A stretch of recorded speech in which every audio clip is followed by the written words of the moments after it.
StereoKit is an open source mixed reality library for C# developers. It's really good for building applications and tools. Instead of focusing on the games and interactive media use case, it focuses on applications and productivity and things like that. So it focuses very much on like how do I do these real world problems that applications need to solve, like loading files from the file system using a built-in file picker makes it really easy. And in general, it just makes the mixed reality development experience much easier. So it is basically an entire engine of its own. It's an alternative to the other tools that are out there, but it is very specifically focused on mixed reality first. So all of the defaults are set up to work really well in mixed reality. All the graphics are tuned to work really well on mobile mixed reality headsets. And it's just a really good experience for those of you who are developing applications that are specifically for mixed reality. It's also a part of the C# ecosystem, just using the regular C# stuff. So nothing fancy or funky going on here. You can just work with NuGet and the latest and greatest .NET features. So it's really good for developers who are already in the .NET ecosystem and really want to make the most of it.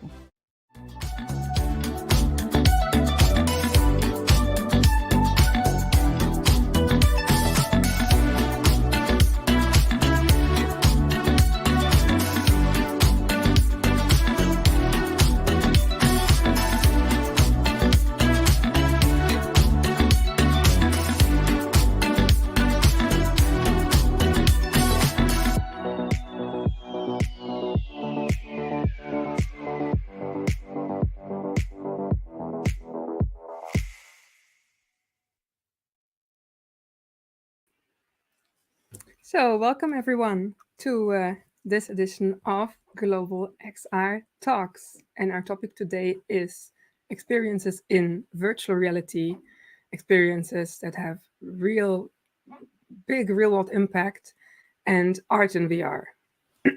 And as you can see, today I am by myself because my co-host Alexander had to travel a little unexpectedly. And that's also why, without further ado, I want to introduce our first speaker, Joanne. Hello. Hello. Hi, Joanne, and her partner, Tom. Hello. So great to have you. Thanks for having us here. Do you want to introduce yourselves, or?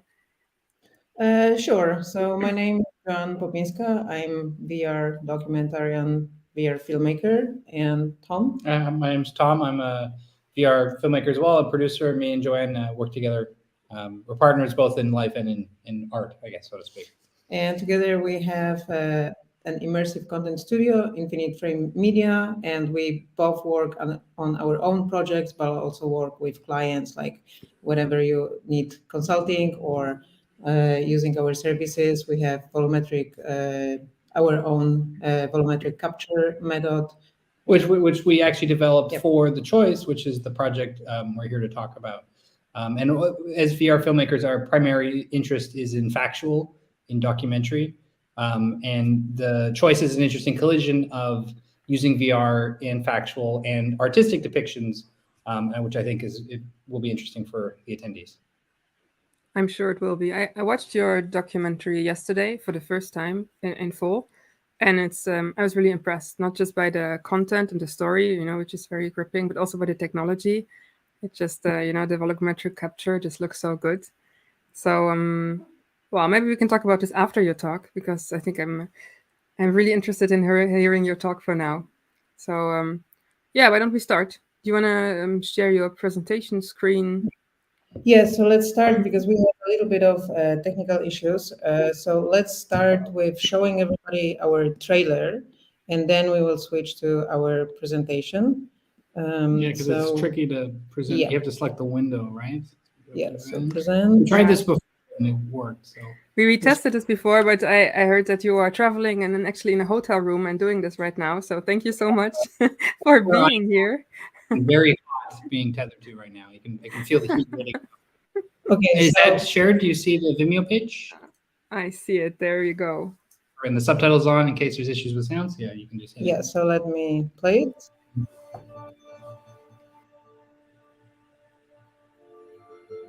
My husband and I met and very quickly decided that we were going to run away together and get married and have kids. And then, to my surprise, we actually got pregnant on the first try. And we were really planning a healthy pregnancy, and that's not what ended up happening.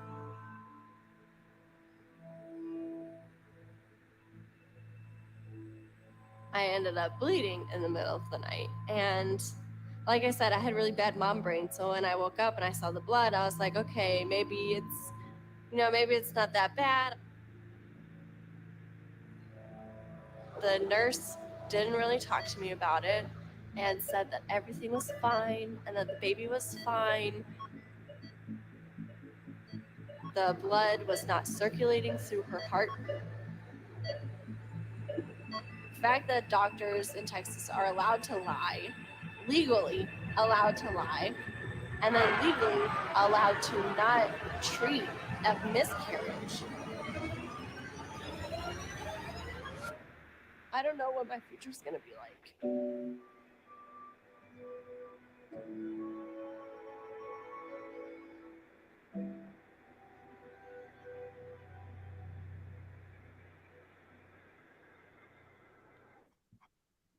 Oh, you have to hit the stop sharing. Yeah, I have to now stop sharing. I think you can. Oh, there you go. Okay. Perfect. And I don't see Saskia. Is Saskia still there? Yes. Yes. Okay. Okay, so let me now switch to the presentation. Just slides, like there's not much there. It's more what we talk, but just to make it more interesting for you guys. So window, Yeah, and then the second one. Yeah. this, and Okay. Do you see the slides? I think so. I think it says it's streaming at the bottom. Hopefully it's working. Saskia, can you tell us, because we have one screen and it does not tell us much, and I cannot switch the tabs. Oh, okay. Yeah, it's streaming there. Okay. Okay, so you already saw the trailer. This is our company. Let's just quickly go through it. Yeah, so with the choice, like some basic facts from last year. So we premiered this project last year, year and a half already at ITFA. And then we also won the Audience Award at South by Southwest. We won the Best Impact, Best VR for Impact at Games for Change Festival. So the project had really good festival circuit. And now we're getting ready for our next step, which is impact campaign, and bringing it to wider audiences, because even if it's artistic project, our real goal is to create real world impact. And soon, I think my PhD that the choice was a part of, describing the narrative techniques and how it was designed, will be available in English. Soon. And now it's a big shout out moment for our amazing team. And to tell you a little bit more about Kristen's story, other than what you saw in the trailer. So she is Native American. She lives in Texas, and her story starts in 2017 when she was planning pregnancy. She was planning to start a family with her husband. They were preparing a lot. They were really waiting to have a baby. And then at some point when she was already pregnant, she started bleeding, something was wrong. She went to a doctor, and the doctor said everything is fine. And they were repeating these words for the next 5 months until when she changed the doctor, she learned that it's too late because the fetus developed so many abnormalities.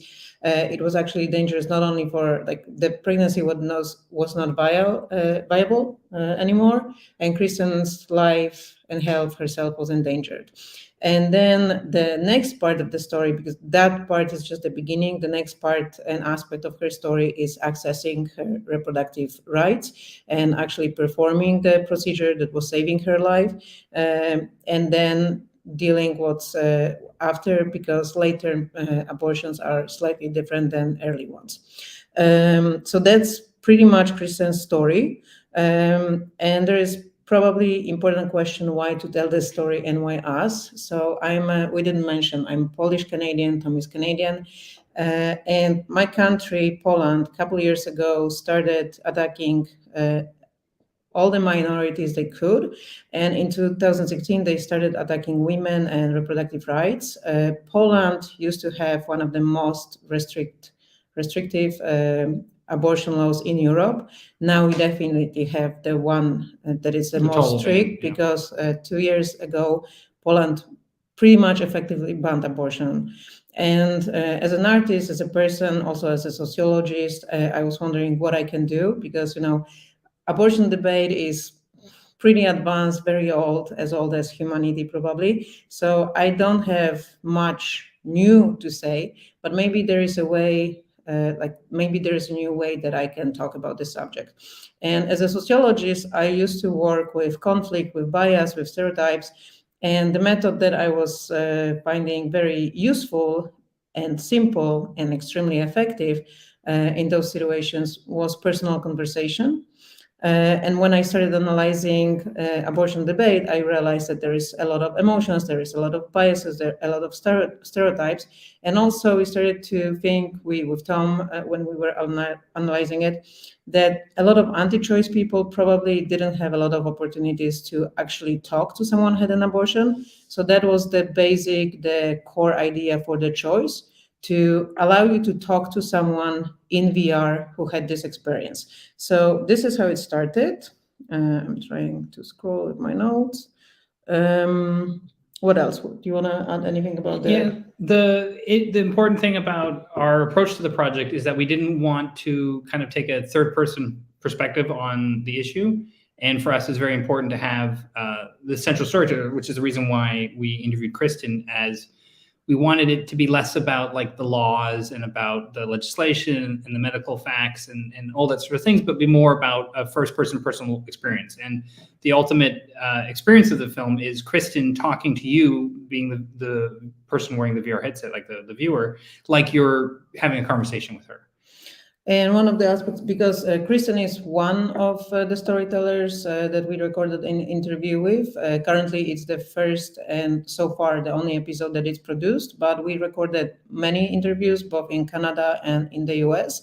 And it was very important for me to always have someone who shares the story for the first time other than with their family and friends, because I wanted you as an audience to experience it exactly like that, like you are talking to someone who is your friend. And when we talk with friends, they usually go through very deep emotional states, and I wanted my interviewees to go through this process naturally in front of you. And so it's a documentary. It's not like recreation. It's not acting. It's a documentary.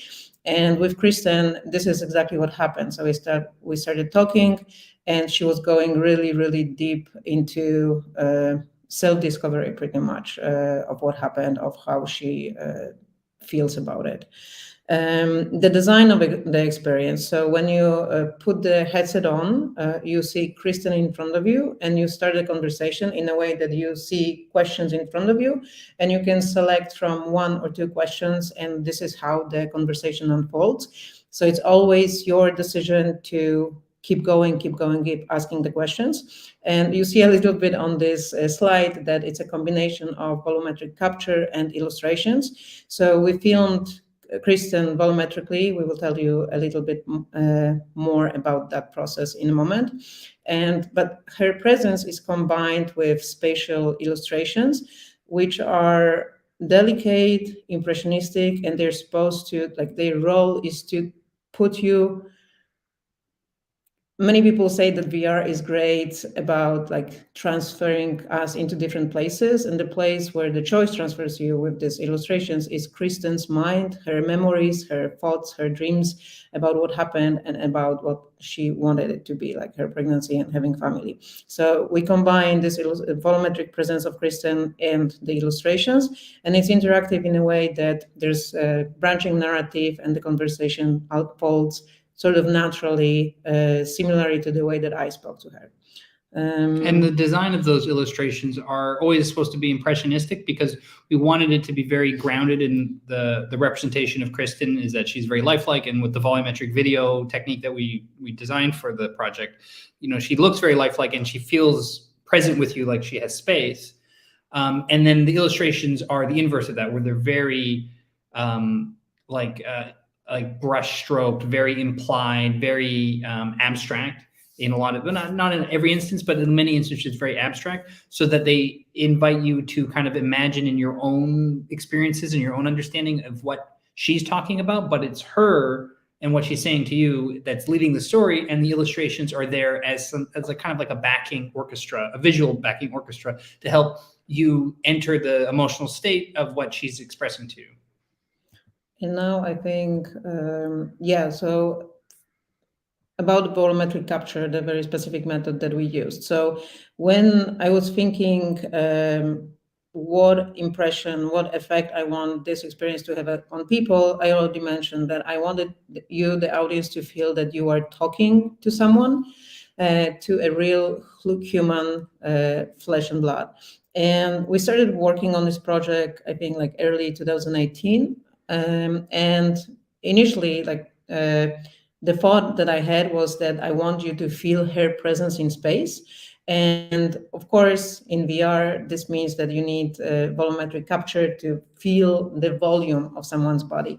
So very early on, we started approaching, testing various volumetric approaches that were available at that point, either taking some sample footage from, I believe, Intel, Metastage, which is very expensive. So just to tell you that we were testing the whole range. So from that to DepthKit, very affordable. You probably also are familiar with visual effect of that. And the issue that we discovered with all the methods, no matter which one, was that it did feel that somebody is next to you, but it didn't really feel that it's a natural, real human.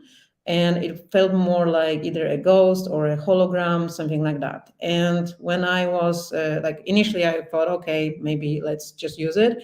But then I started feeling that I don't want the audience to feel this ghostly presence for many reasons. And one of them is that when you analyze movies, either documentaries or specifically fiction ones, that touch abortion, they often suggest that abortion is dangerous, that it can cause either death or at least hospital visit to a person who has it. And I didn't want the feeling, even subconscious, even not very much defined, that something like this is happening, and that's why you're talking to, quote unquote, a ghost.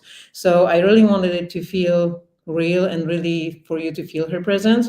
And my joke is that then I told Tom that I want this. He told me it's impossible. And then 2 years later, he figured it out how to do it. And after 2 years of tests and developing the process, he came back with the method. You want to talk about that? Yeah, that? so what we realized in our process, like for the project, one of the things that we needed for the process is we needed it to obviously be affordable. And we needed it to be non-intrusive for the process of filming. And then the other aspect of it is that we wanted to better represent the human face. And actually, I'll be right back. I'm going to grab a little visual aid. If you can just share it back to the webcam.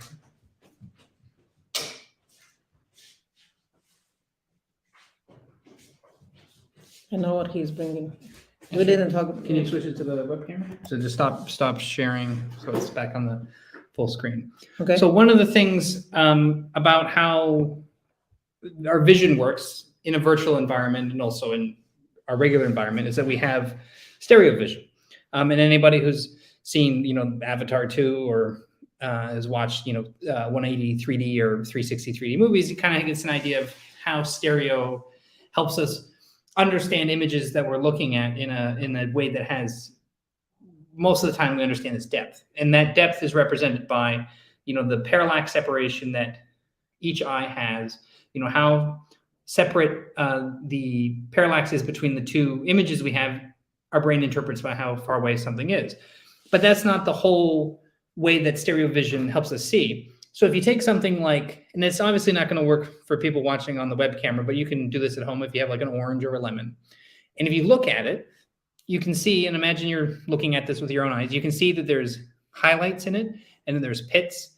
And if you close one eye and then close the other eye, the highlight isn't actually in the same spot on the orange. It's displaced in parallax, different to the surface of the orange.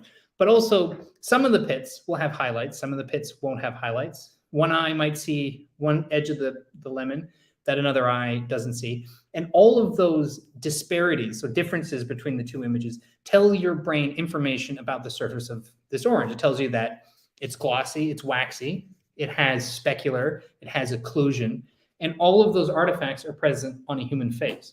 And when you represent a human face with a completely two-dimensional texture, like you would with like a volumetric mesh, or using a depth kit or things like that, it creates this feeling that you have this, like a clay substance, like a waxy representation of a person, or you have like a flat video that's moving like a hologram, and it lacks the subtleties like specular highlights in your eyes, the different specularness of the skin, the occlusion of different strands of hair that some eyes see that others don't, the difference of the glossiness of your teeth compared to your skin.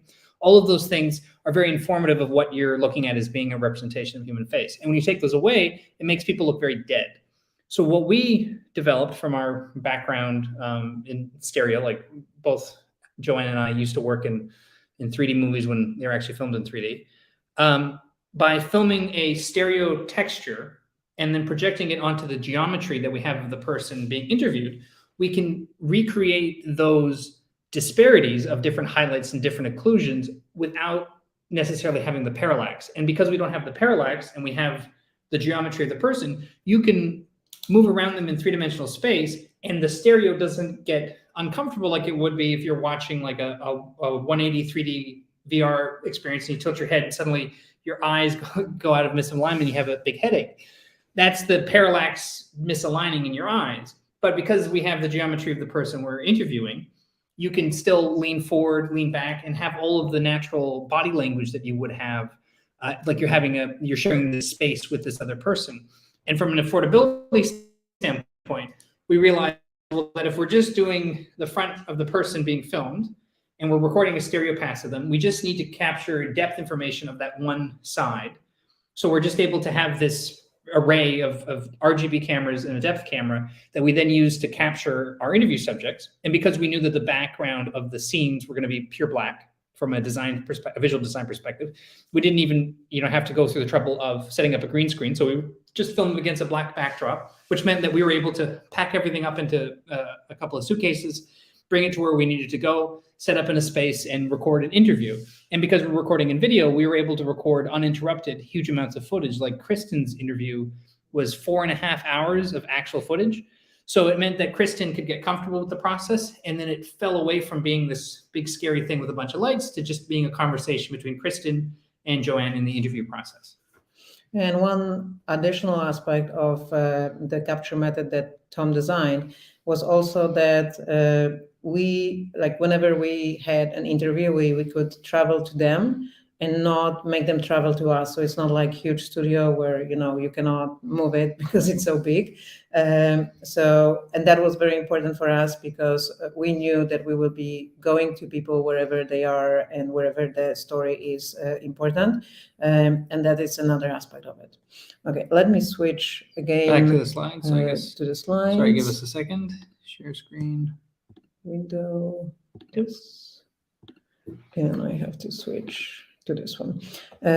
Okay, so now you will see a loop with animation, because animation is a very important part of storytelling. So I want the audience to be taken on an emotional journey, and we are revealing. So in this way, the choice is cinematic. So we're revealing part of the like narrative arc gradually. And we are combining her lifelike presence with animations. As you see, you don't see on the flat screen the effect that space in VR creates. And that's a very important part of VR storytelling, using space. So here, for example, it's you can probably imagine a little bit that animation allow us to add a layer of interpretation. So whatever Kristen says is just what happened to her and what she thinks, how she feels, but there is no any additional commentary. There is nothing from me as a director. There is no narration other than Kristen. But with the animation, we can convey her feelings more. So, for example, here's the scene where she was in the clinic visiting, not the clinic yet, the doctor's office, when she was discovering with more and more it'll come back in a second. abnormalities, and she was afraid of this visit. And with putting her in a room with these layers of layers going into infinity of screens, we can convey this feeling and transfer it to you. And then there's another scene that keeps looping here, like driving to the clinic. That's actually an interesting, and this is what we hear back from the audience, an interesting... And here's the clinic, not the drive. This is the screens that we're talking about. These are the screens. And they're all in different planes too, like those screens that are smaller, or like you can see more in this shot of their different perspectives. But here's the driving to the clinic. But with this one, so what we did is through the majority of the experience, you are there to have a conversation with Kristen. So you are there to ask her questions to then, and that's an important part of the impact of creating an impact. So if the audience is there, they start really feeling that it's them who is taking the part of the conversation. It's not just a video. It's not just some distance experience. It really feels that you're having a conversation with her. And with animation, we can put you in the first seat, so to say. But I never want to go as far as to make you feel that it is you who is having abortion. It's just putting you there for a second, driving to the clinic while Kristen keeps talking to you to convey her feelings of anxiety when she was going there, and then Kristen comes back. You want to add anything else about the visuals? And one of the things about the visuals from a purely design standpoint too is that we wanted them to feel in a way that represents space without being specific. And with the exception, of course, of the driving to the clinic, where you understand, okay, this is a road that you're on, these are buildings. But we always wanted things to be abstract enough that you have to bring in your own personal interpretation. You know, like the idea that you have to look at this and imagine in your own experience about what these images are supposed to represent. And of course, Kristen is there telling you how she was feeling and her experiences in it. So that kind of makes it so that you're co-creating the rest of the scenes with her talking to you and with these illustrations to kind of imply ideas of what is being said, so that, you know, maybe if you're thinking about a room in a house so that you had a family member that had a complication with their pregnancy, and maybe the room had green walls, but we just depict it as lines and as shapes, so that the rest of the construction has to come from you as a viewer, which makes you not just participate in the story through the choices you make in the conversation tree, but also participate in the story in constructing the visuals in your own internal monologue of your own. And another aspect is that these animations are simplistic, a little bit childlike, and that's another aspect of like the message that we wanted to put in the experience. So Kristen really wanted to have a baby, really wanted to have a family. And so we start with this room that she was creating, and with her husband, they were buying toys, buying clothes, really, really preparing to become parents. And then this dream is shattered. So, and it will probably never happen again. And interestingly enough, of course, we filmed it all before the Supreme Court, the dogs. So before pretty much banning abortion in most, well, not most states, but more than in the US, majority of states. Yeah. And with Kristen's condition, so she has an autoimmune disease that makes her really. She's high at risk for having many of the complications of the pregnancy. Yes, already before the Supreme Court banning abortion, she was afraid to try again because she was afraid that again doctors will treat her horribly. But now with abortion pretty much being banned, we talked with her. She's too afraid to try again. So it's the ultimate contradiction, right? Because it's this idea of, well, these so-called pro-life people, they're like, oh, we were trying to yada yada this, that, and the other. It's like, well, this is somebody who had a planned pregnancy, and because of the repressive anti-choice legislation's environment before and even worse now, somebody who wanted to start a family is incapable of taking that risk. And that contradiction is ultimately what the story is about these people that are affected by these, you could say the most charitable ways, misguided laws, but they're not misguided, but these oppressive laws that affect people's access to their own healthcare, that they can't, even if they want to, start a family and have a bodily autonomy to safely have a pregnancy because of these insane restrictions that have only gotten worse since we've made this project. And now to talk a little bit more about creating the real world impact with the VR project. So we already know that was the idea, but we already know after showing it for a year and a half that the choice is really changing how people think about abortion. And it was like, we intentionally designed it this way, and here comes my working as a sociologist, but also us analyzing like what is important for people when they talk to each other. And there are 3 elements that we used in this VR experience to create the feeling that you're really talking with another human.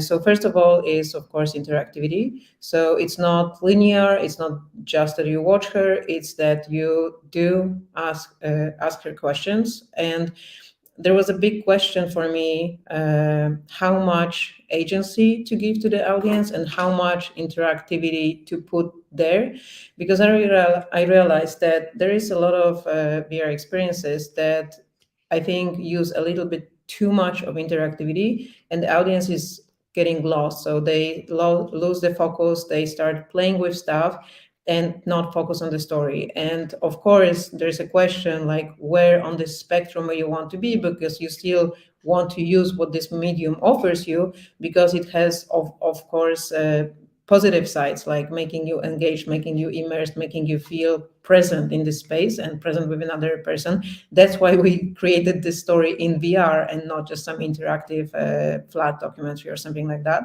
But there was a big question, how much interactive elements to give you, how much embodiment to give to the audience. And we decided to give you literally just the hands that select the questions. And only when the questions are available. Yes. Because it's enough to make you feel that it is really you. And then it does not distract you that, oh my God, how my body looks like, do I have short legs, long legs, whatever, what am I wearing? That's not important. It's important that it's your hands, it feels that it's you, and just it. Then the next one is proximity. So we already talked about how it was filmed, but the reason why it was so important for me to keep insisting on figuring out how to film it, that she feels real and she feels that she's sitting next to you. It's because when you work with stereotypes, when you work like with conflict bias, stuff like that, the best method, I already mentioned that, is putting people together and have them talk. And have them be in their personal space. And if someone is in your personal, like let's say that you are in the lecture, you do not feel that the teacher or whoever is talking, that even if you saw them, it doesn't really feel personal. So I wanted to use VR to make you feel that Kristen is in your personal space, because then certain psychological mechanisms start working. And there's a lot. I don't think we have much time on that, but it's there's a lot about like whenever your friend tells you about something that happened to them, it has very different heaviness to you than if you read about it in a newspaper, for example. So that's why we wanted your mind, your brain to read the situation as it's happening in real life and that person is sitting next to you. And then the immersion, so the VR headset, the VR environment creates this sense of real presence and of you really being with another person. But that's just couple aspects of why VR works. The other aspect of creating this conversation situation was designing the conversation itself. So we recorded interview with Kristen that was like 4 or 5 hours. 4.5 hours. And of course, we had to edit it down to like the 25 minutes that you have in VR headset. But then there was a big question how to actually design it so it feels natural. And so we started going back and started analyzing how the conversation looks like. So usually, like when you talk to somebody, sometimes you instantly know what question you want to ask. And for that reason, in the choice, sometimes you only have one selection because it feels sometimes when she talks that the question that comes to your mind is sort of obvious, so it's just one tap and she keeps talking. But sometimes a person pauses, they think, they have to like either have emotional moment and you don't want to interrupt, but there are silent moments, and the same happens in the choice. So there are moments when she just pauses and it almost feels like you want to say something and then you realize no, it's not the moment, and she talks more. And there's a lot, we don't have much time, there's a lot also about like language that it's used, so not to imply, like, because we assume that a lot of different people will come to this experience, both pro-choice people and anti-choice people, people who have no idea what to think, with different emotional attitudes toward it. So with the questions, we try to make them feel maybe not neutral, because then it feels not engaged enough, but not to imply what you should feel when you're asking this question. It's of course very challenging to do that, but it's culturally specific too, actually. Yeah. Just jump in. That's something that we've come to learn about different, and like figuring out what our core audience was, which is, you know, pro-choice, but also people who are anti-choice or unsure how they feel, and making sure that the questions can reflect that perspective without putting too much of a spin or a bias onto them, which is a very challenging thing, because there's the set of questions that Joanne asked Kristen, and then there's the fact that Kristen's going to tell the story. Like, this is a story that happened, so there's specific things that she's always going to say. So in that branching narrative is being like, are we talking more about the medical circumstances? Are we talking more about her personal feelings or philosophy behind some of her decision making? But ultimately, the beats of the story are going to be the same. So we have to make sure the questions that lead into these different branches make sense logically, but also don't to put too much of a spin on what or like a commentary on what is being presented in the story. And the goal of this experience, like my first goal when I was just starting working on it, was that if one person, a single person that watches it, really just thinks about reproductive rights, about people who have abortion, and just starts thinking about it and it stays with them, I thought that this is already a success. But before we describe the reactions, I will tell you what was my main goal from the design perspective, and like where I want the audience to be when they finish it. And so when they take the headset off. And I wanted to have two reactions in people. First reaction is when you listen to Kristen's story and what happened. Many people ask, like, when you're watching before it ends, many people ask, okay, so where is she now? What happened? Like, what is the lesson from the story? And there's no lesson, because for people like Kristen, like everything that happened to her, there is more and more and worse and worse. And the worst part of it is that the baby that she wanted, the family that she wanted, she is in a point that she sees no future. And what is she supposed to do? And I want this helplessness to sort of transfer to the audience. So this is the reason why. So if you watch cinematic projects, movies, usually there is like the climactic moment and then catharsis that like allows you to tone down, to, you know, deal with your emotions before you go back to quote unquote the real world. In The Choice, after the climactic moment, when you expect that, oh, so now it will be something happy and positive, no, she hits you with another realization, with another thought. She actually bursts in tears, and this is when it finishes. And I wanted the audience to feel what she felt, because she felt that nothing can be done like in her personal life.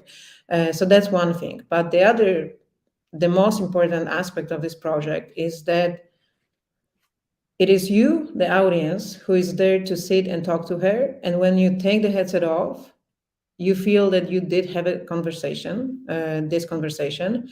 And then, you know, when you look around, women like that are all over the place, the society. And it's our duty to make the room for them to listen. And like, this is the first step to start a real change, if we make the space, if we make the space for the conversation. And for that reasons, we, like, when we were designing, that's why all these elements of embodiment, of giving you a little bit of agency, of making you feel that you are a part of the conversation, that it's not just a PR experience, that you as a person literally took part in it. And now with the effects, so we've been traveling with this project for a year and a half and showing mostly at the festivals, which is pretty specific audience usually, like it's much more progressive than general society. But we had reactions both, like we had people, pro-choice people coming to the screenings, anti-choice people coming to the screenings and talking with us. And both of these groups shared something really important for me. So for pro-choice people, what's very interesting is that some of them told me that they thought that they didn't have to watch this project because they are already allies and they already support reproductive rights and women. But after watching it, they realized how much deeper the issue is, and that access is not enough, because according to the law, despite all the chaotic situation in Texas, Kristen actually had the right to have this procedure, but how she was treated and the trouble with accessing it, and then like how late they finally quote unquote allowed her to have it, put her in real danger and left her really traumatic as an effect. And now she's too traumatized to try again because she's simply afraid. So that's the pro-choice people realization, that the discussion is much deeper than just the rights. And with anti-choice people, we had a lot of really powerful reactions. We had people who were coming and first trying to own us that, you know, abortion is bad, they are fathers or husbands and they will never allow that. And I tried usually asking them, hey, you know, maybe give it a try, maybe put this headset on, like you can always take it off. And many of them who stayed and watched it, they were speechless. We had a lot of tears. We had a lot of apologetics, like a lot of words like, I didn't think about it this way. Oh my God, I never thought that this can happen. You want to? Well, yeah, and one of the things that we're in the early stages of right now is to partner with organizations to do an impact campaign to take the experience on tour to college campuses, which we've done a little bit of it on a college by college basis, but we're trying to partner with NGOs in the States to actually take it to college campuses, to also take it to faith groups, to kind of get in touch with that edge community of people who are, you know, either anti-choice or culturally anti-choice. And the thing is, in the United States with the post-Dobbs, is that it's become very clear that abortion restriction is very unpopular in the United States. And so they continue to push that effort forward to try and, you know, because now abortion is a state level thing until unlikely on the federal level in the United States, they'll be able to pass. State level is where the battlegrounds are. So it's trying to connect with those communities and get this story out there to get people that might not understand the consequences of restrictions of reproductive rights and how it affects people. And also the effectiveness of the experience of talking to Kristen in VR compared to, you know, just watching a screening of a film or some online social media campaign. While it might have a wider reach, does not have as deep of an individual impact. So it's also targeting influential people, VIPs, showing it to Capitol Hills in different state capitals, and showing it to influential people to try and kind of express the understanding of the complications that can arise from these restrictions that from a rhetorical level of the abortion debate aren't really obvious, but when you actually talk to the people most affected by it, it is quite a destructive thing to restrict people's essentially access to medical care. And if you didn't have a chance to watch The Choice yet, I think today it's starting at the Atlanta Film Festival. So fly to Atlanta. Yeah. So, but if you are in Atlanta, I Georgia, think they will be showing it for next 10 days. Yeah. But if you're not there and you have Oculus Quest 2 headset, please get in touch with us, and we are sharing with people. Yeah, we can share keys on the Oculus platform. And if you just email us, I think our email was in the slide. Was it in the slides? No, infiniteframemedia.com, and you will find the content there. Yeah. I think we've got some time for questions, so we can jump on for questions.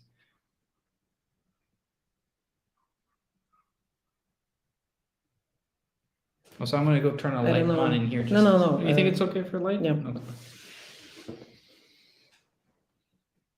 We can't hear you, Saskia. Thank you. Oh, we can hear now. you. Okay. Sorry. Yeah. So I put your website in the screen, infiniteframemedia.com. Yeah, we have a page. Let me double check that. Yeah, we have a contact page on here. Yeah. Okay. Or people can contact you for codes for this,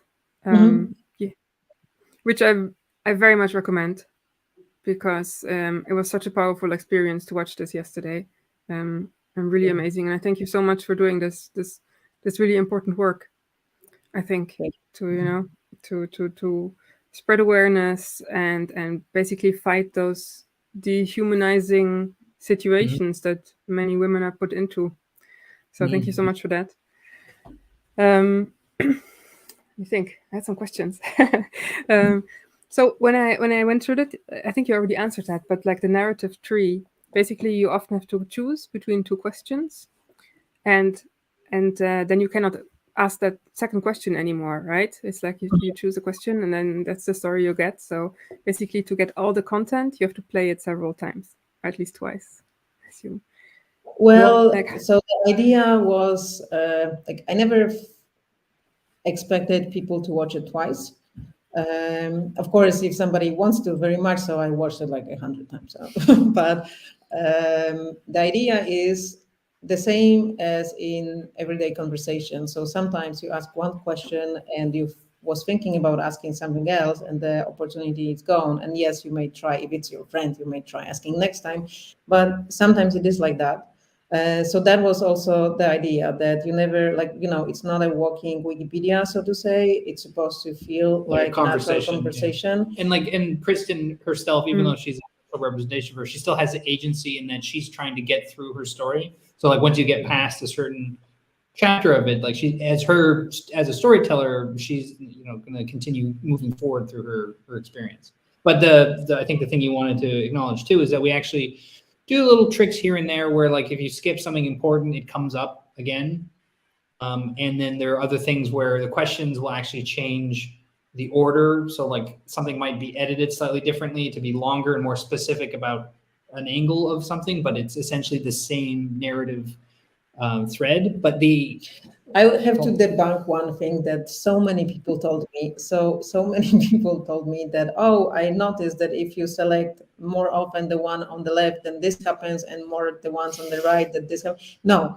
Yeah, there's something like, these are more cold answer questions. These are more. Yeah. And it's like, no, that's just that when the spreadsheet of the thing we're building, said it. the letters, it's random, it's completely on it. But yeah, anyway, there is, there's something that we call, because that's the thing too, we realized in the course of creating a branching narrative of a factual story, is that these are things that happened, and they happened in a certain order, and they're factual things, like they're non-movable. You can't go through the branching narrative and suddenly problems go away. Like it has to go through those paces.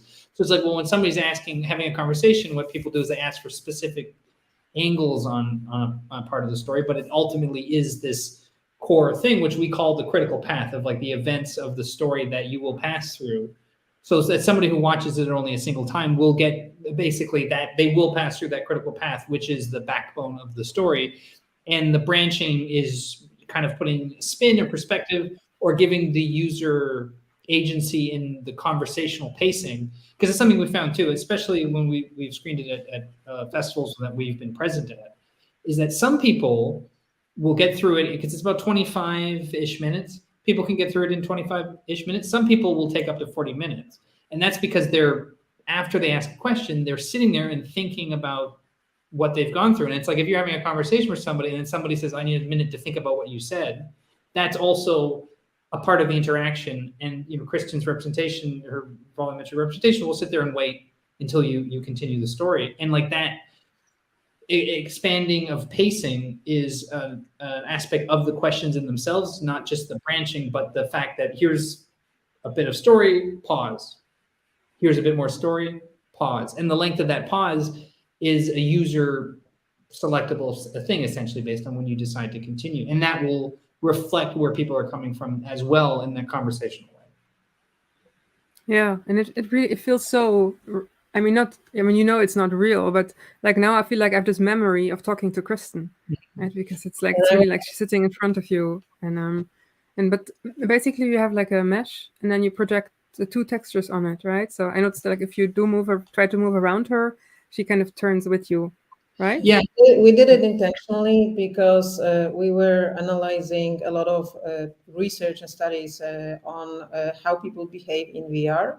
And I remember at some GDC conference, like years ago, there was somebody telling that one of the first things people do when they enter VR and there is some character, either human or non-human, sitting there, people, first thing that they do to like cute bunny is this, like try to punch his face and see if it will react. And so we realized that we don't want people to start testing what is possible in experience, and we didn't want them to start like, getting up and try how she looks from behind or stuff like that. So we made it that when you start moving, she maintains eye contact. And the other thing too about, like, actually, because I remember that it was GDC 2019, I remember that's how far back it was, is that we're like, okay, so people, they see a virtual representation of a virtual thing of a person, and they want to essentially molest it to see if it reacts it. And it's like, well, how do you address that? Do you induce like some sort of interaction? It's like, well, whenever you introduce an interaction, you're inviting people to induce that interaction, right? So if you have that clicks, or you have like there's a barrier that comes up or whatever, you're creating a feedback loop. So because we're trying to go for as minimal of an artistic design, it's like, well, just don't have hands. Like when you can't interact, you just don't have hands. So you don't see anything. So in the logic of the universe, there's no reaction because you're not doing anything. And then the other aspect about her maintaining eye contact, if you try and start going crazy, she will always turn slowly to maintain eye contact, which is something presumably, if you're talking to somebody, they maintain eye contact too, like eye contact in the degree of the position of her video. When she's talking, sometimes she's looking off in different distances, but her spatial relationship to the Joanne when she was filmed is maintained as a representation of the user in space. And that is something that is also important in that the viewer's body language is reflective, like we were saying earlier about, somebody might lean back or lean forward or go to the side, and we want them to not feel like they're breaking the experience by doing that, where if they lean to the side and then suddenly she's constantly looking over the right shoulder, like, okay, well, I shouldn't have done that. But if somebody leans to their side in their chair and Kristen adjusts, maintaining contact, they're like, okay, it's okay for me to do this. Yeah, it's really well done. So what are you working on right now? Is it more like taking that and like touring to show to as many people as possible, or are you maybe planning a second one with another person or another project with this technology? Or yes to everything. All of it. Yeah, with the choice itself, we have three things in mind. So first of all is producing more interviews, both finishing the ones that we already recording, but also finding new interviewees because the US It's not getting changed better, so unfortunately. much that we want to capture like the effects of what happened with the Supreme Court banning abortion there.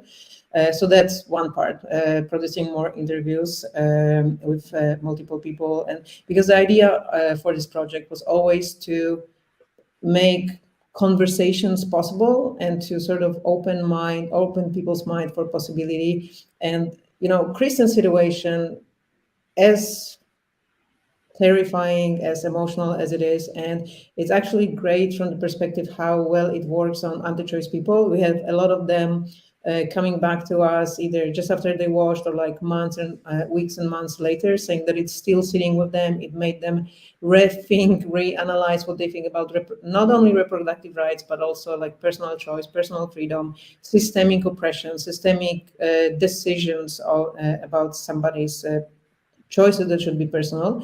So her story works from this perspective, but her story, let's be honest, it's not the whole truth about reproductive rights and about abortion. Like there's a lot of positive stories, there is a lot of good stories, and this is how it should be. So we filmed a lot of interviews that portray various situations, various circumstances, various emotions, like people who are very okay, very like, like Kristen had to come through the whole process of switching from thinking about the pregnancy and baby that's 5.5 months already to fetus to be able to even perform the procedure. But we have people who just, for various reasons, they just didn't want to have a baby. And the idea for the project was that once you have this conversation, this eye-opening conversation with Kristen, maybe you want to have a conversation with someone who is not that emotional and for whom it was not that a big challenge. So that's one aspect. The other aspect with the the chapter that we already have now, we are now working on impact campaign. So bringing it to people, mostly in the US, because that's where her story is really, really valid now, and take it outside of the festival circuit and bringing to communities, bringing to educational system, college. And also one aspect that is, I think, important from not only artistic perspective is we want to do the research, how it affects people. Like qualitative researching. Yes, and does the anecdotal change that we keep hearing about, is it something that can really happen? And like on scale. On scale, yeah. And does this method that we use really works from like all the stuff that we described in this presentation?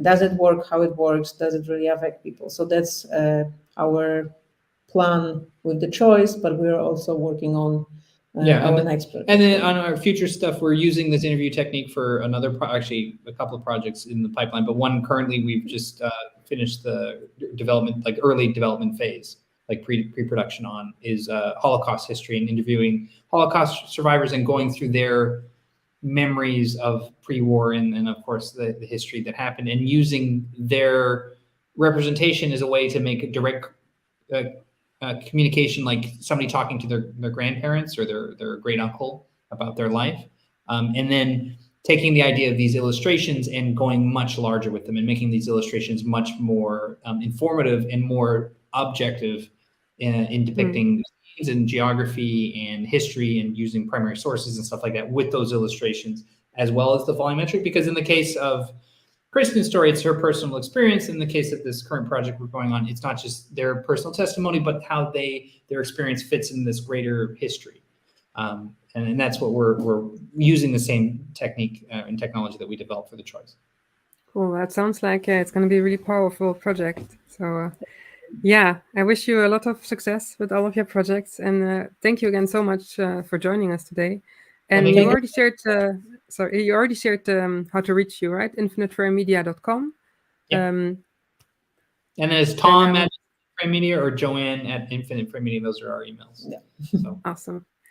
Well, again, thank you so much for the talk, and hope to see you again at another event. And have a good day, because I'm going to now invite our second speaker, Paige. Welcome, Paige, and bye, Joanne and Tom.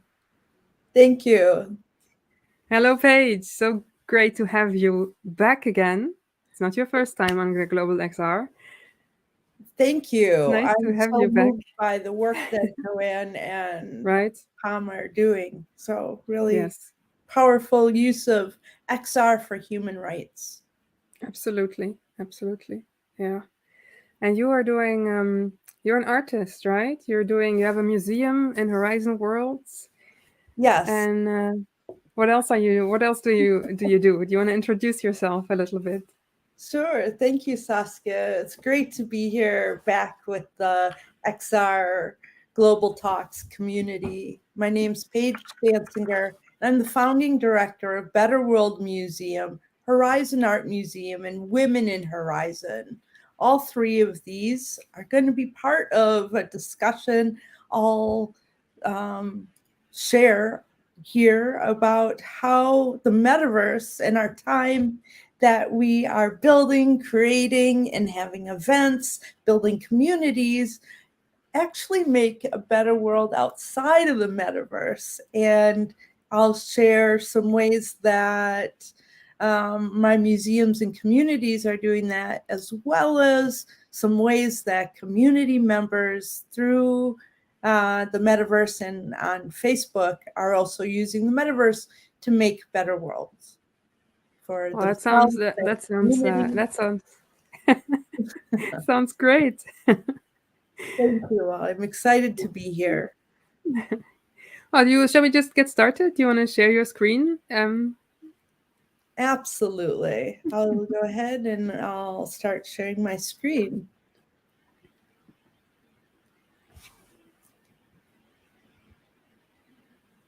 Oh, let's see. Okay. Yeah, it always takes a little while. It does just take a second, and I'm popping there we go. Present. Great. Okay. Thank you.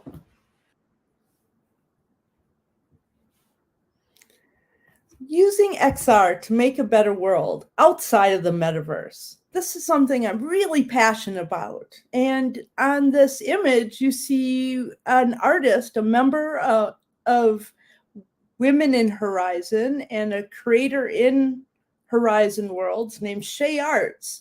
And she built a vision of a future better world. One of my interests and passions is community building. I see creative technology not just as a way of making art, but of creating tighter, better, stronger, more resilient, and empowered community. And I like to gather with other people in VR and create opportunities for really developing ways to create stronger, more empowered communities.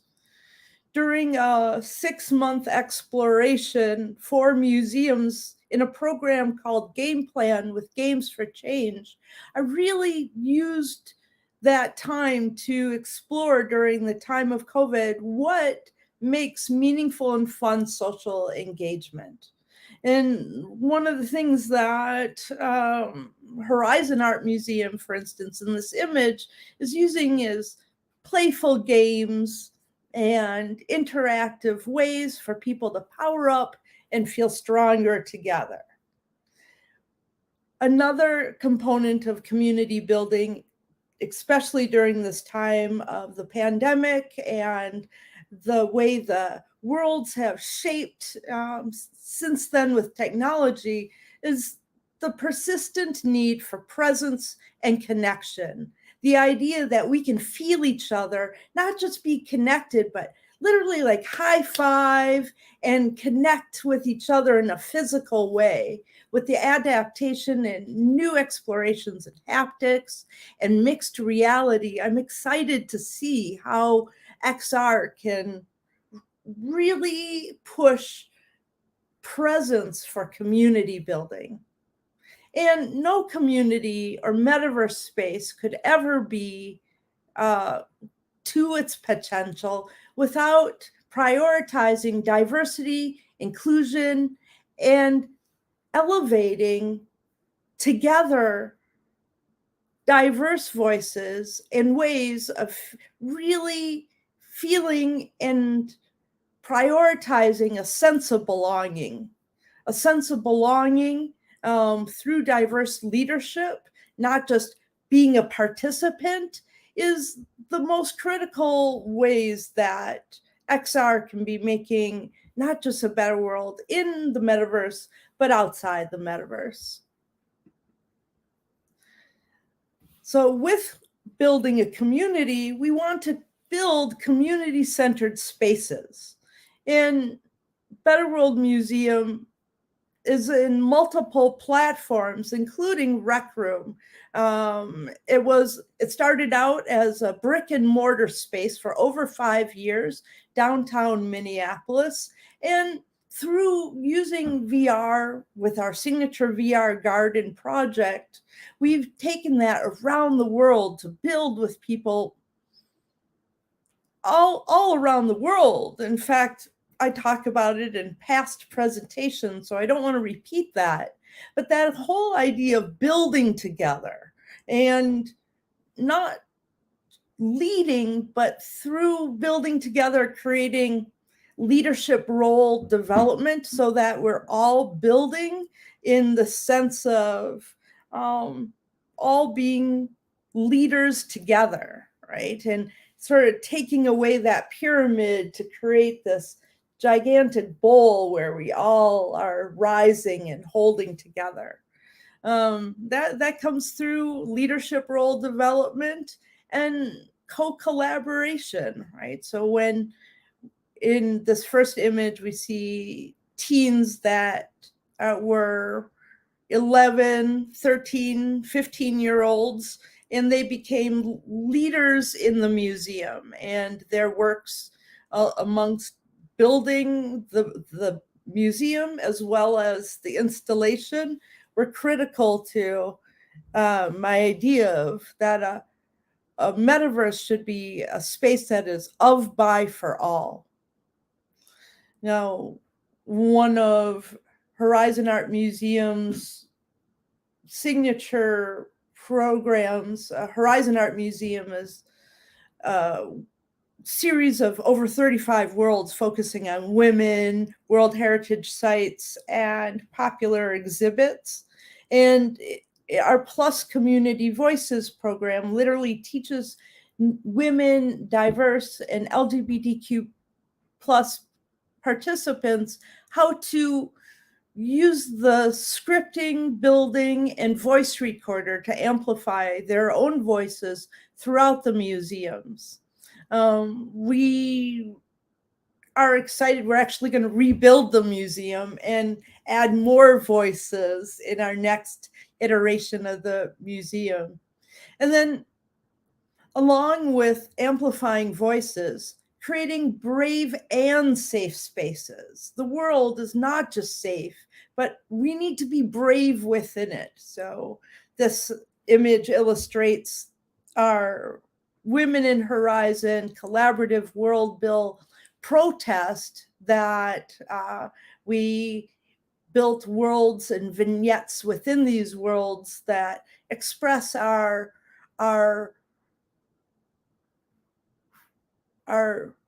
fight for the rights of our bodies and our health and sexual health education, not just for women, but also the LGBTQ plus and trans community.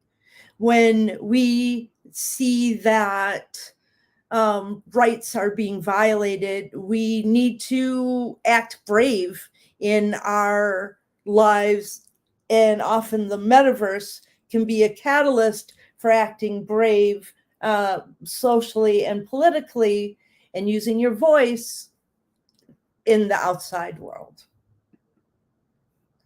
And ultimately, these activities bring us to ultimately this sense of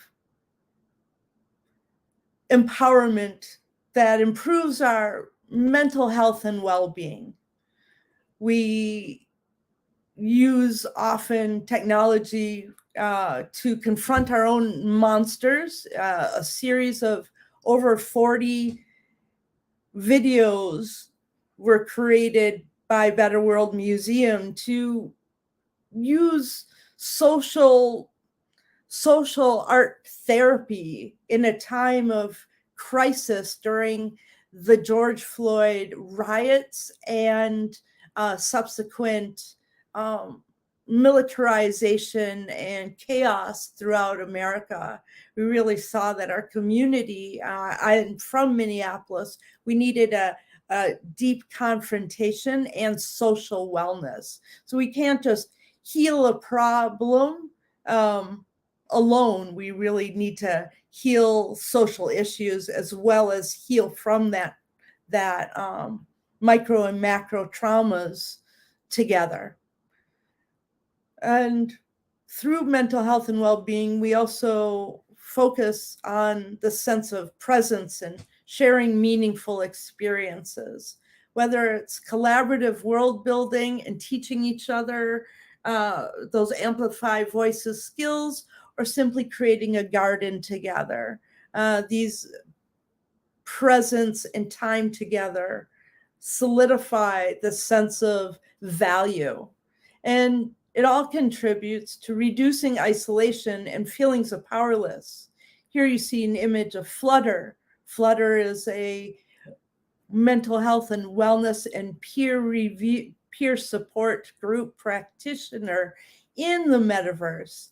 And she also leads meditation and live social practice with mental health through the live streaming tools that are available to them.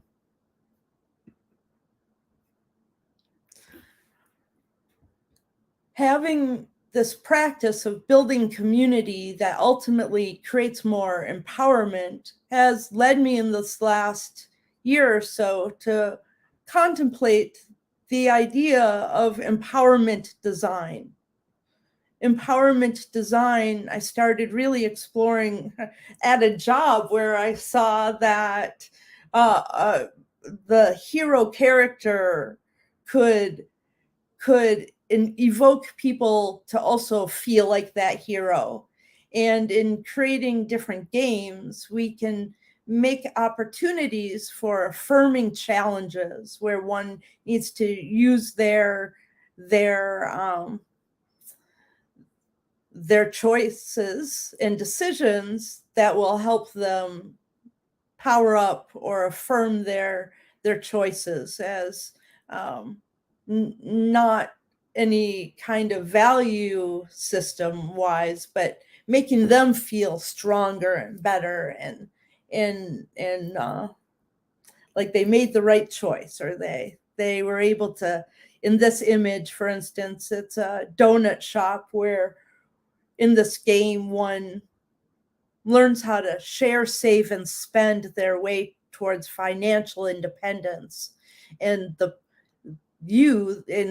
actually it's Melita, and this Melita's garden is in a kind of has this adorable pet creature named Peblin, and Peblin loves donuts. And if you buy donuts early in the day, well, you know they're fresh and full price, so you might not be able to make it to the end of the week. And you have to, through several different opportunities to challenge your sharing, saving, or spending, we'll see if you're able to financially learn some skills that will empower you.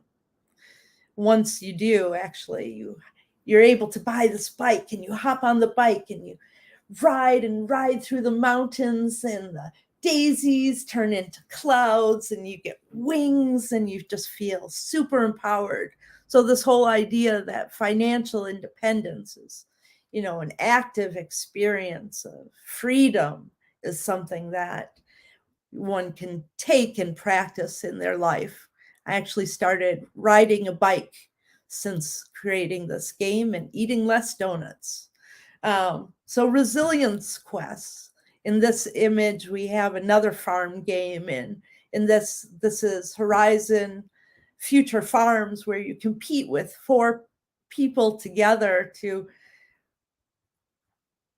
dig, plant, water, and harvest vegetables and donate them to a community basket.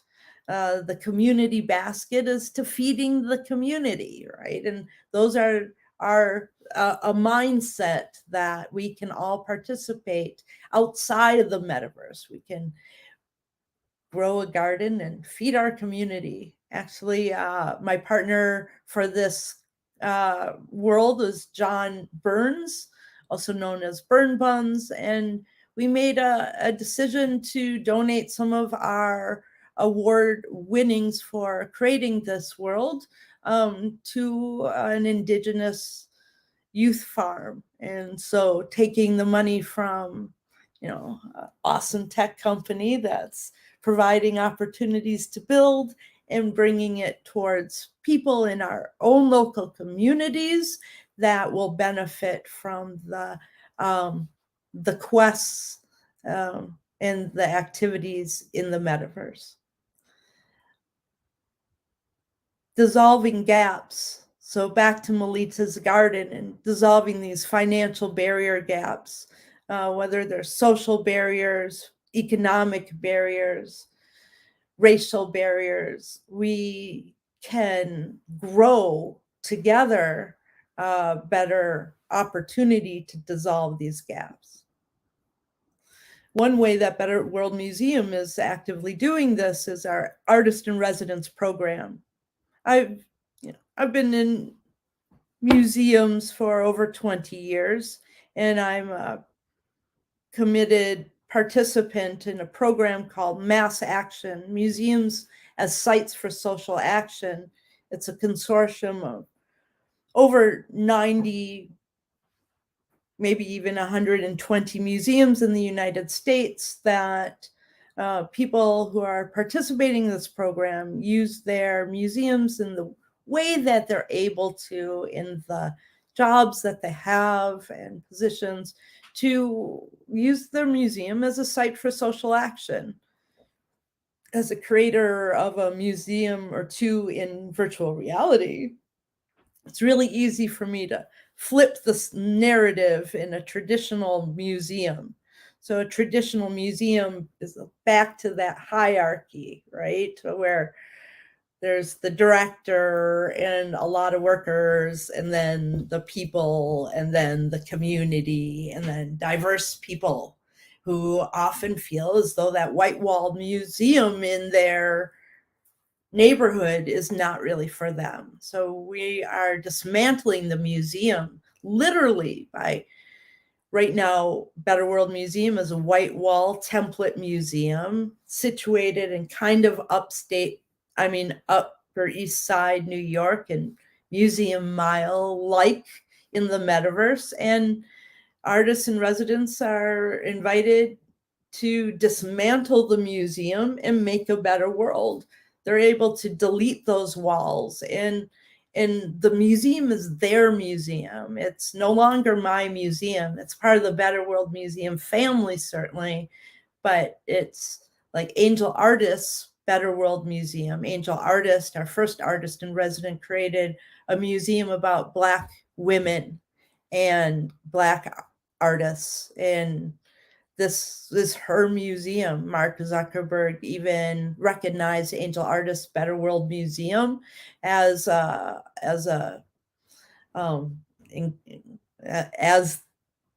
important, valuable space in the museum. And those are Angel Artists Wins. She's gone on to work on a team led by Rhonda X.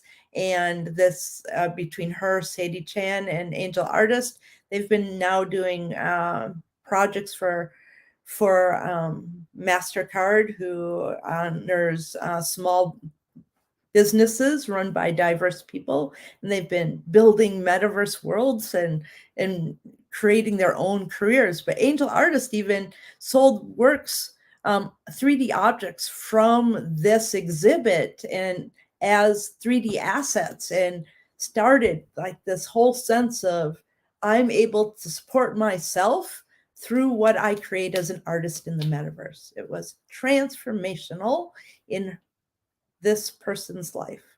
VJ Franz K created a world called Connection Over Conflict. And this is a world, I didn't say that right. It's connection over something.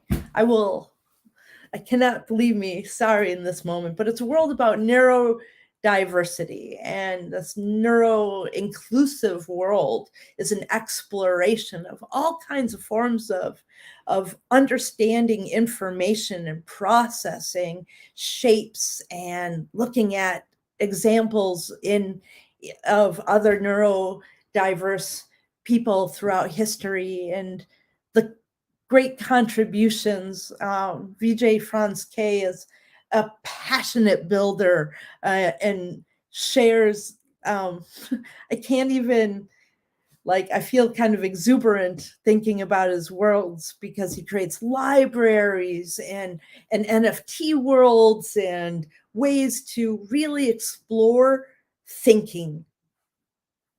It's changed the way I think and understand my own brain. Then we had Shay Arts, who creates a world about affirmation. Shay Arts has created this multi-world journey of vignettes that also led to her Juneteenth world. Shay Arts has been women, not only Better World Museum's artist in residence, but now is also the lead artist for Women in Horizon. She has rebuilt our world hub for diverse worlds, as well as she created all of the worlds for our Black Future Summit. Just wow, she is an amazing builder. So you can read more about Shay Arts. Her work was just featured in the latest Virtual World Society newsletter, Extant News Quarterly, and she will be presenting soon virtually at a conference in Paris. And I will be sure to share a link sharing that event. I hope that you get to know all of these creators because they really have changed my life. And Better World Museum doesn't have to be mine. It's of, by, for the people. That is the whole point of making a better world. And I'm excited to see how it grows more through dismantling the hierarchy of traditional museums. Horizon Art Museum, we're all about power play games to level up. So here we're in an Artemisia Gentileschi exhibit, and we're LARPing. We're recreating works and reliving these moments of powerful women painters. And just, they help us not only play and dissolve narratives that society has put upon women and people in so many different constructs of power, but by dismantling, we're able to increase knowing our worth. And in this middle image, we have we recreated Palmyra, the 3rd century city in Syria that was destroyed in 2015 by ISIS. And we're near the Triple Arch. And within this world, there's a quest, a parkour challenge to find these coins. And when you click on one of the coins, another person who is part of our Amplify Voices program that I had talked about earlier created a voice recording that tells you to know your worth, right? To be like Queen Zenobia. Zenobia was the queen of Palmyra at that time, and she really was powerful. She actually annexed land as far as from Egypt to Rome, and she was really a powerful queen. And so she may even have been the first woman on a coin. Of course, there was Athenian coins, but that Athena is a goddess, right? So, but Zenobia was a real woman, showed in her power. Actually, there was women on coins before. Roman coin showing the defeat of Jerusalem, and they show a coin with a woman who's bound. So you, as a symbol of Jerusalem. So there you see a woman subjugated on a coin, but Palmyra had the first power woman on a coin, and Zenobia, you know, it's all about knowing our worth, and back to that, this closing those financial gaps that the metaverse can really be part of. And when you close those financial gaps of understanding your value or financially, you feel more value. So it's not just value financially, it's knowing your worth as a human and in your community and family and in your work relationships. And you can see it back there. We have actually an NPC floating back there, and that is Queen Zenobia. All our worlds have, well, most of them have these adorable, empathetic NPCs. And they're my fascination, actually, because, well, first of all, you know, when you visit a world with people in your community, you have each other.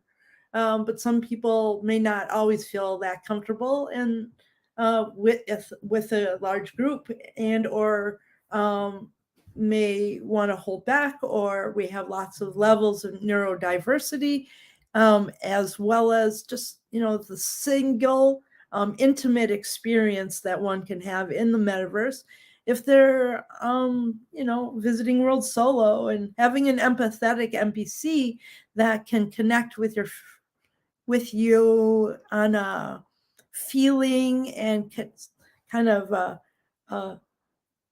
heart and brain connection way through empathy is something that I'd like to spend my future exploring more. So, for instance, we have these empathetic NPCs. They all have the same script. They're put in different worlds. I paint them different colors, and for some reason, they behave a little bit differently. So this is like my area of fascination lately. So if I get a PhD, it'll be on that topic. Oh, Women in Horizon. Right. So we see images again of bands off our bodies, our Black Future Summit. Some of work from Shea Arts in these images where she recreated during Black History Month. She highlighted different women each week, and you know, we would gather and share that together. So empowering events, opportunities to gather and use our voices, use the times and experiences and the tools to make meaning together, meaningful events and worlds to share with each other, opportunities for leadership development. So, you know, after the Black Future Summit, we invited a lot more people to be moderators of our group, Black people as well as diverse people of all diverse. Well, we've always had diverse leadership from the beginning, but after that summit, which just happened a couple months ago, I just felt like I don't even need to be the admin or the leader of this group anymore, because I'm sitting amongst leaders.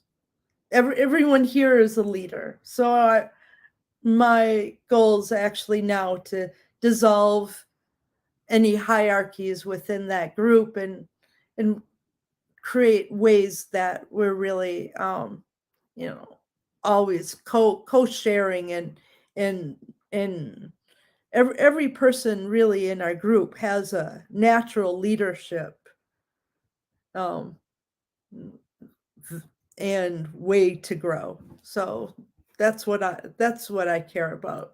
Leadership development, and also raising financial equity for people. That's all that Women in Horizon is doing right now. So we're actually creating a world that people will be able to sell 3D assets in, and then keep the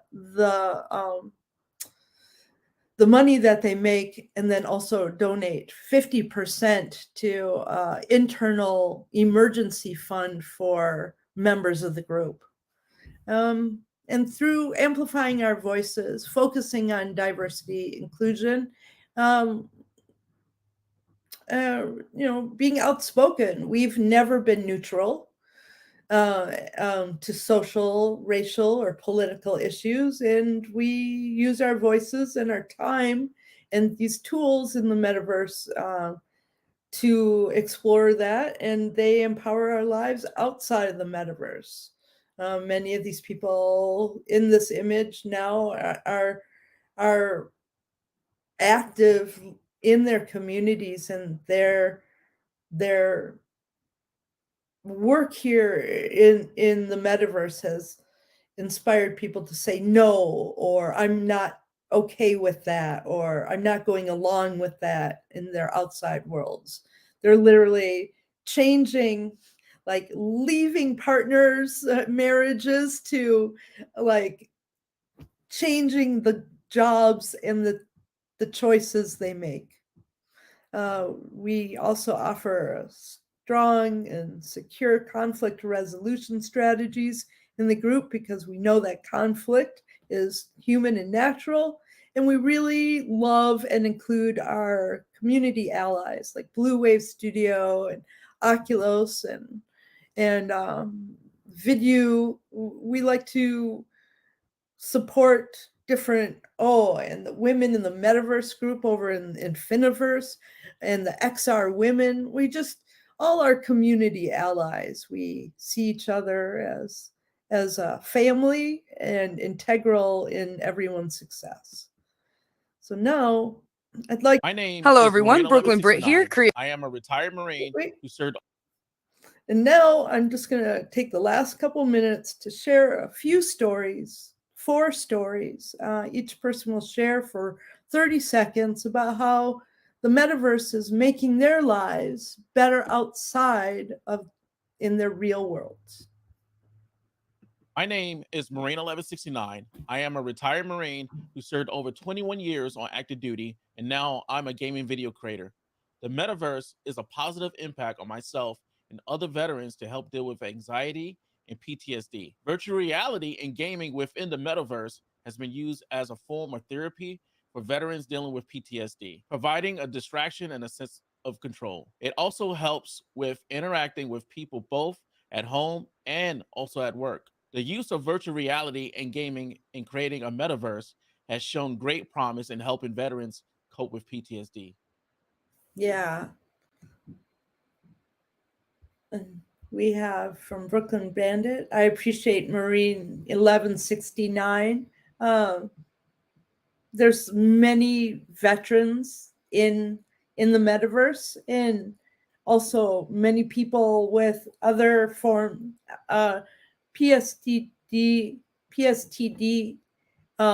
from other factors. And in each case, I really each situation, there's improvements. The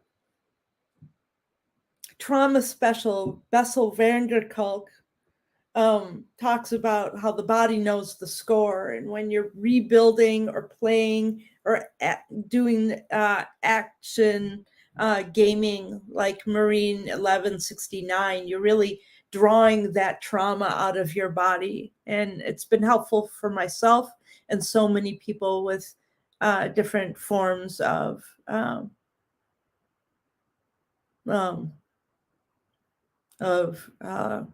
post-traumatic stress disorder and anxiety. It's just been a game changer. And there's a lot of research. I would say look to Stanford University for a lot of research on that.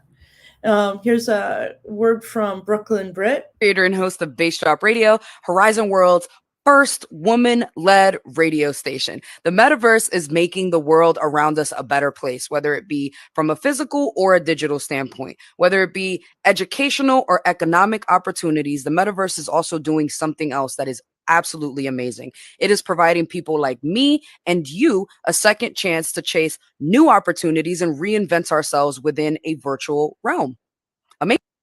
Amazing.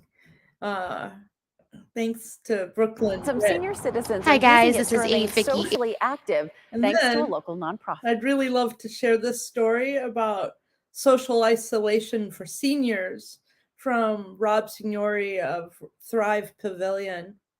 This is an inspiring story, and I'll mention something. Some right senior after. citizens are using it to remain socially active, thanks to a local nonprofit. Robert Signori is the president of the nonprofit Thrive Pavilion, a social platform within Metaverse where seniors can socialize and play games like golf. In the real world, seniors like Carrie are socially and physically limited. Having this is amazing because I'm here now. I may not be able to walk in real life, but I sure can here. The friendships are real. Happy birthday! Happy birthday! Yay! So are the social, mental, and physical benefits. Yeah, so the Thrive Pavilion just did this amazing project called the Vignettes Project, and they worked with like 90-year-old seniors to rebuild their stories. So they recorded their different stories. Like one shared about visiting the World's Fair with her father when she was young in New York, and then it was rebuilt. It was really quite special. It's made me start building stories about my parents and family members that I care about and capturing their stories as well. So it's always looking forward, but there's a great wisdom with our elders and sharing stories. And new careers. We'll hear from Ariane Fiki. 817 here, coming to you from Golden Avenue. Now, what's special about this space is that it's community, it's sense of community. Business owners, creatives, outside organizations, they all meet here weekly to share ideas and innovate, to help build industry and help support each other for humanity. My story is simple. I started volunteering here with the Women in Horizons leadership team and forever changed the trajectory of my life as I connected with big organizations like Unity and worked to innovate industries for government and aerospace. Now this allows me to connect with outside organizations and bring attention to what's happening here. This has inspired me because I know that I can make a difference by supporting, uplifting others, especially women and minorities, to help us build and innovate towards the future. Oh, Ariane Fiki really inspires me. From moment one, she leads community first as well. She came into VR, was a passionate adapter to build a adopter of technology and using it for community amplification. She volunteered at an event at Women in Horizon and at the MERS Global Summit, and things just have catapulted. She's currently the client partner on government and aerospace team at Unity. She's the VR AR Association Central Florida chapter lead. She's leading the Women in the Future and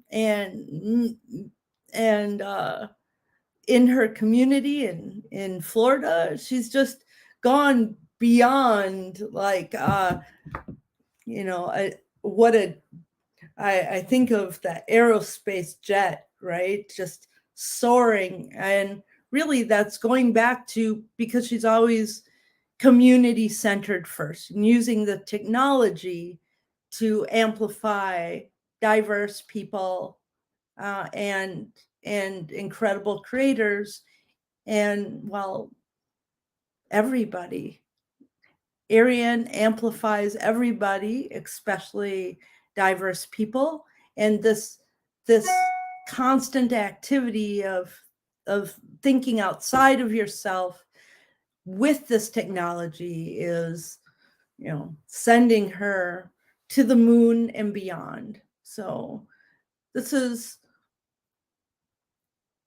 these are examples of going back to how XR community is the center of really making a better world together in and out of the metaverse.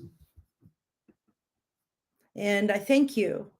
So I'm Paige Dansinger. On Twitter, I'm Museum Paige. And you can find Better World Museum, Horizon Art Museum, Women Horizon, in and out of the metaverse, where we're making a better world together. Thank you. Thank you so much, Paige. That was really, again, really, really interesting. And well, I want to thank you for giving a voice to so many marginalized and minority groups to make a better world, and sharing all those projects of artists and developers, and having a real positive impact on the lives of people through the metaverse, because that's what you're doing, right? Well, we're doing it together. I'm certainly not alone in this journey, and it's like, it's not even something that I'm doing. Like, I'm not giving anyone an opportunity. I'm just recognizing the value of us all together in our voices and bringing them together. So we may share in this experience. And, when I think of XR global, XR community, your organization has set the tone for how XR and community go together. They can't be separate. Thank you.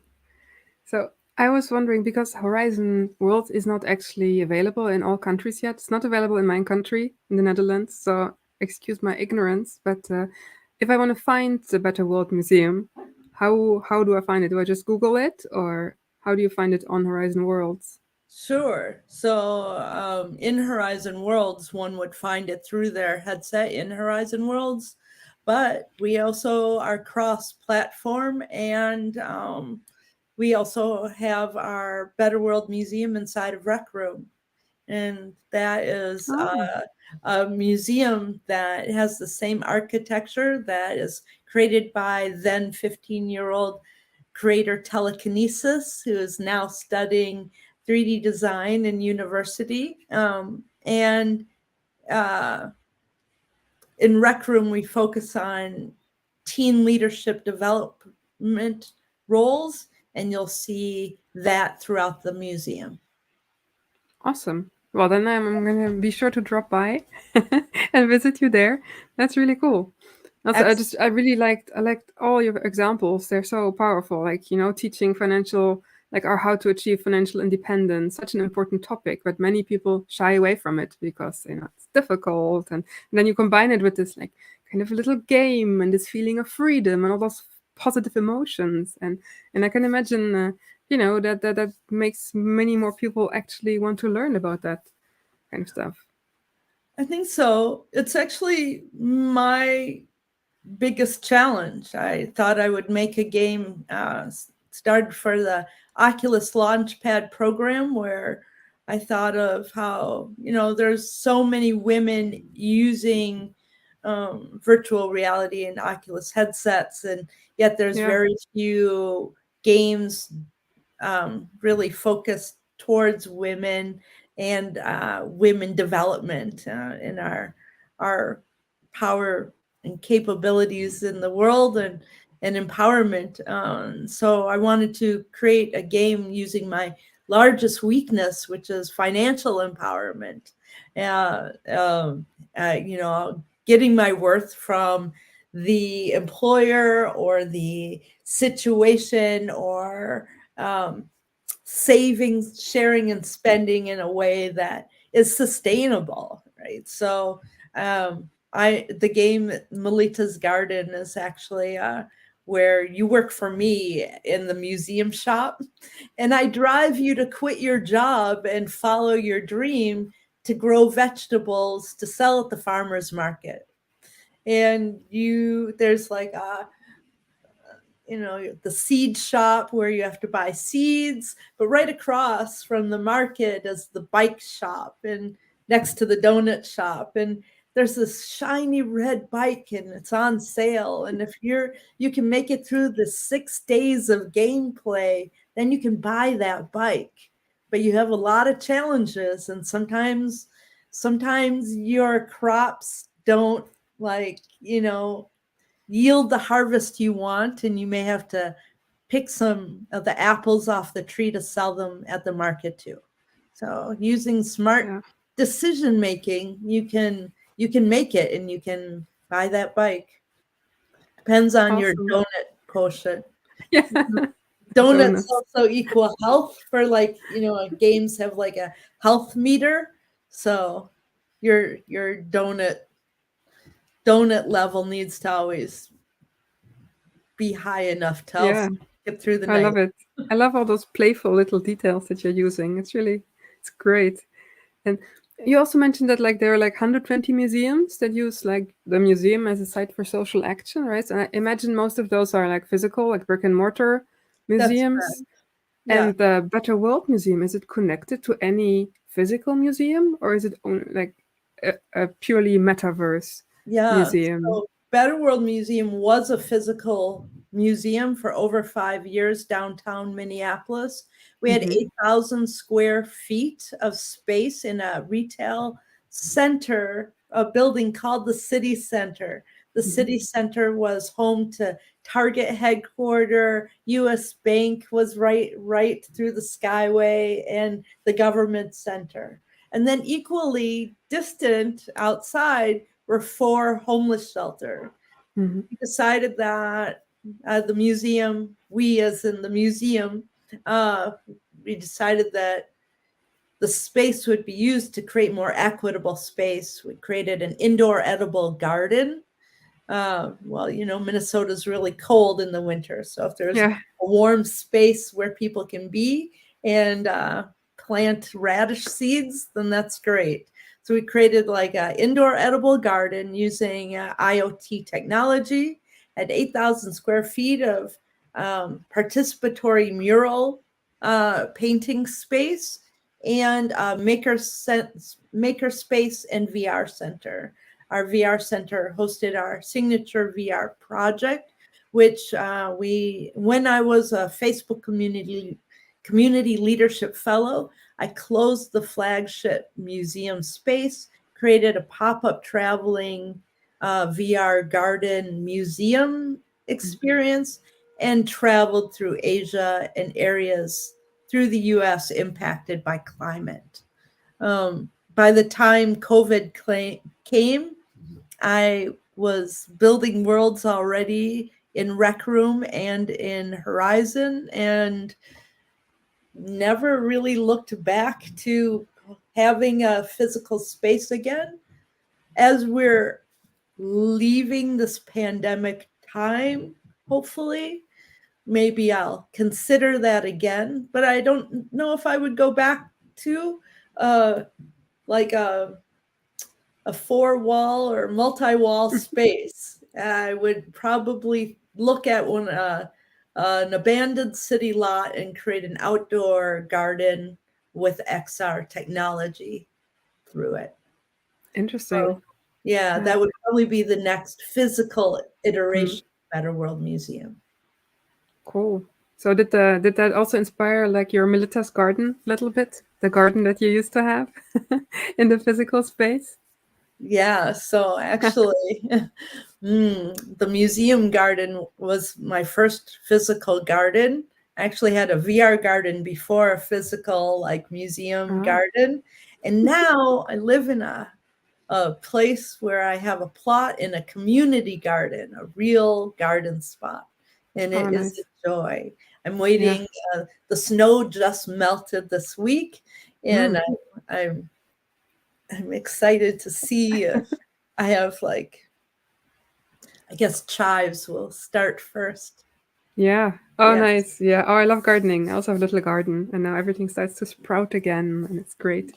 But our museum focuses on gardens because we believe that it's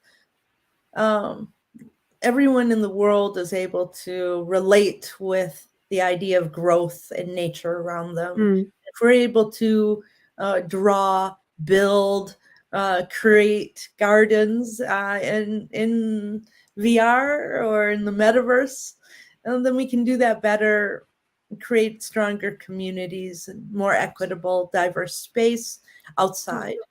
And also, we really, through this exploration, feel like XR can be a partner in cities that want to create like edible corridors.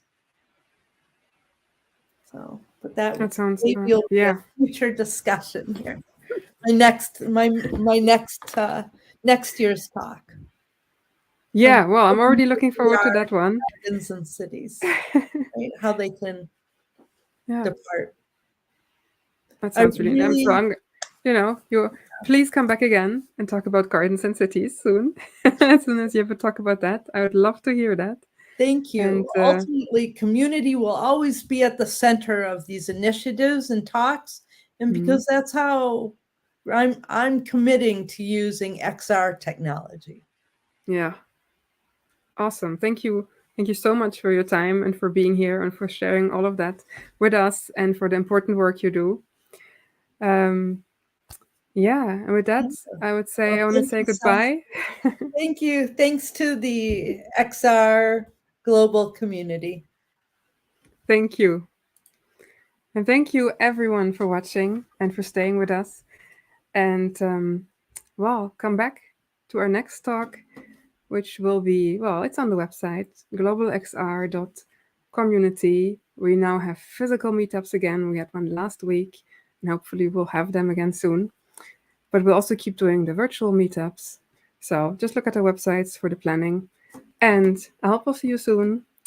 And have a good day or rest of your evening. Goodbye.